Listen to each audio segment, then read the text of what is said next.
What is up, guys, and welcome back to the channel. Guys, got a special request. Shout out to I hope I say this the right Wosi on YouTube. I appreciate your donation to support the channel and the recommendations that you sent me. We got the legend of Anton Geesink. I hope I said that right. We finna check this out. I was looking at the tags and stuff. Got some judo, so look like we got like some judo, some martial arts, kickboxing, all that stuff. And hey, I like that stuff. Hey, I'm a fan of WWE. I watch UFC, I watch boxing, I watch all those things. So it's gonna be interesting to check this out. We finna see. Again, appreciate the recommendation. But we finna jump into this. So y'all hit that subscribe button. Send out more recommendations. Let's check it out. Let's check it out. And today we're discussing a very unique legend, someone that is not just accomplished in judo, but so many things.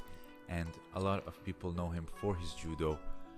But today I'm gonna be discussing the legendary Anton Geesink, someone who is Anton Geesink in so many things, like I mentioned, and he deserves his life to be told.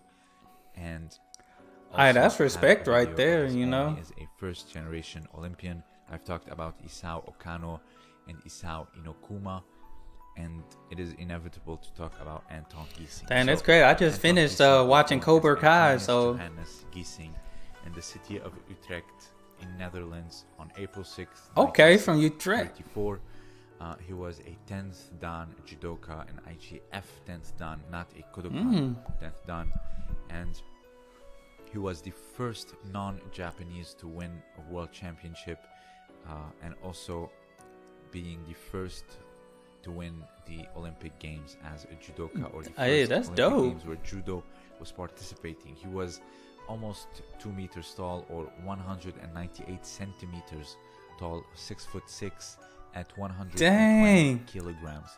So big guy. He started judo at the age of 14, and by the age of 17 he was already competing on the international stage. Wow. He won first medal, a silver medal in 1951. I wonder, is that really him right here? He won his first European title, and he kept on winning European titles up until 1967.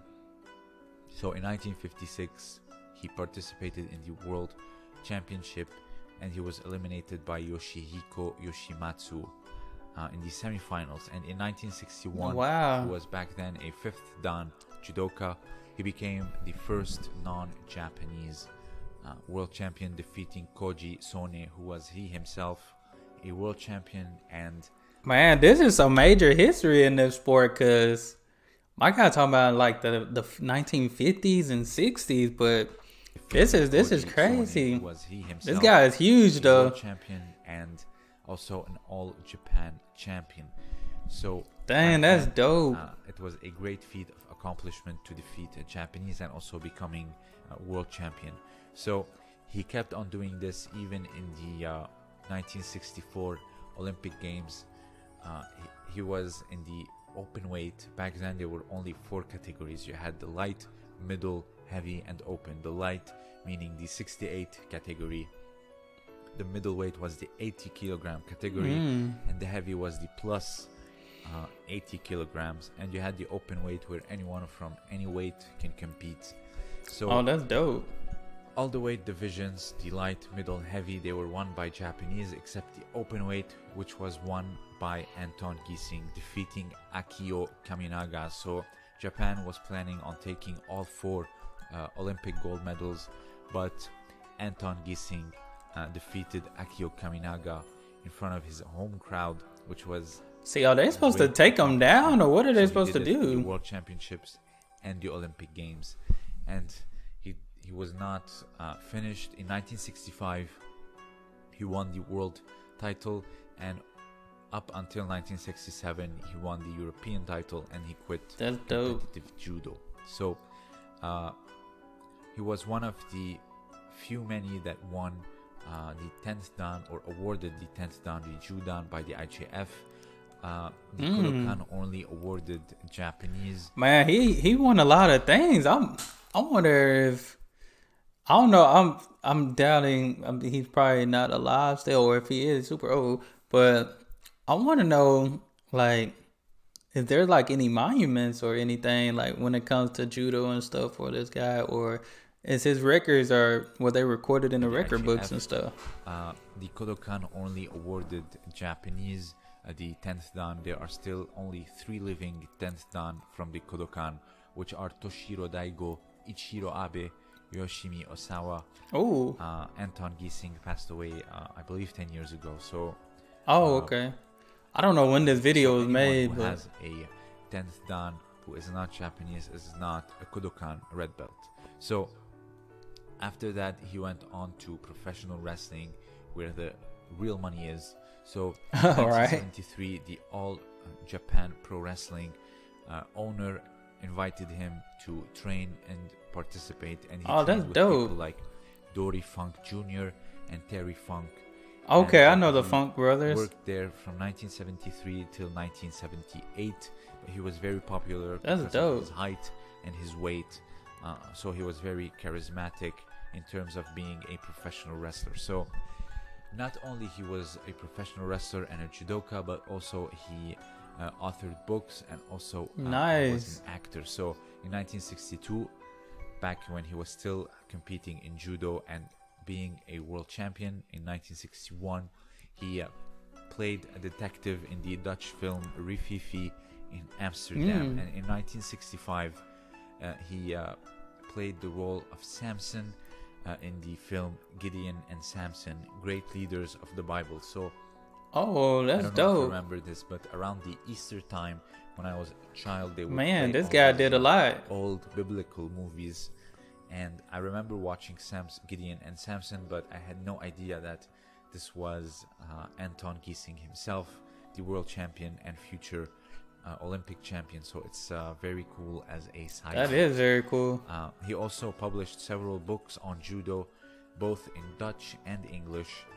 And later on in the 80s, he became a member of the International Olympic Committee. So in 1987, he became a member of the board of the Dutch National Olympic Committee, and later on an International Olympic Committee, so the IOC. That's pretty. My guy did a He was lot. one of the members Hey, you can tell he made a huge impact in this of the world. Olympic Committee. So Definitely the can't forget IOC, him. Gotta keep his he name was one on, of live the his name. members that Make was his name live suspected on. to accept bribes during the scandal of the election of Salt Lake City, and Geesink's name was cleared in 2002 by the IOC, but nonetheless he was given a warning because of the conflict of interest and the damaged reputation of the IOC, because being involved in such a scandal is nonetheless serious.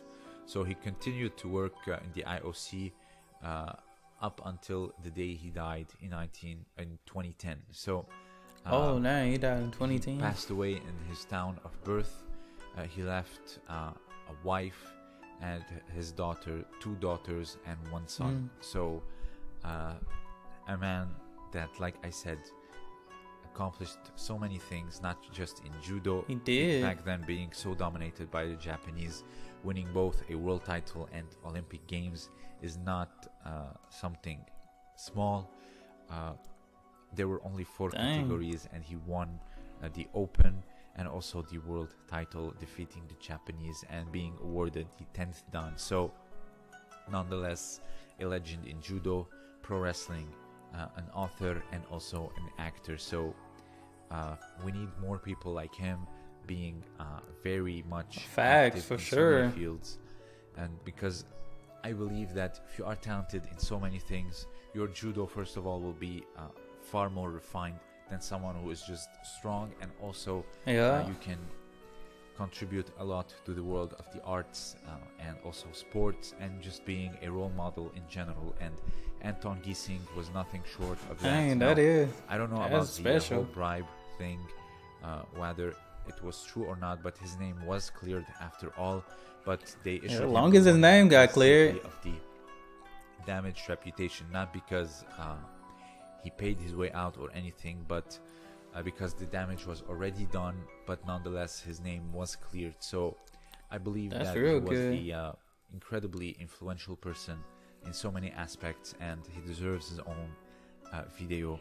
I will be continuing doing videos of these modern legends, not just like That's I pretty said, dope. legends of the 19th century. So if you have Yeah, man, that's pretty cool. That's pretty cool. Anton Geesink. Hey, I'm telling you, like, once you perfect your craft at that one thing, it really does open the doors for multiple things for you to do. Like, guys, I do YouTube, but many of y'all, I'm sure y'all know or may not know, but I've written 3 books. Uh, I still go out. Try to go out and speak to schools and stuff. I have a foundation where I have curriculum. I coach basket. I have my own foundation where I coach basketball, travel basketball, to just help kids get a scholarship for basketball and really just, get a scholarship to have their school paid for and stuff. Like, it's important to perfect one thing because it will open doors for many other things. So, hey, thank you, Wosi, for that recommendation. Hey, it wasn't too boring because it was just one of those things. It was just a learning thing, like really just learning about somebody that obviously made an impact, especially in the person that made that video live, and that needs to be talked about. I feel like when people made an impact in this world, you gotta allow their name to live on. Maybe he need his own street in Utrecht, Netherlands, or something like that. That's my goal. I want a street. Just give me a street name after me. But definitely enjoyed that. Make sure to send some more recommendations. Hey, y'all hit that subscribe button. That's all I have for this video. Y'all be blessed, be the best, and be you. I'm out.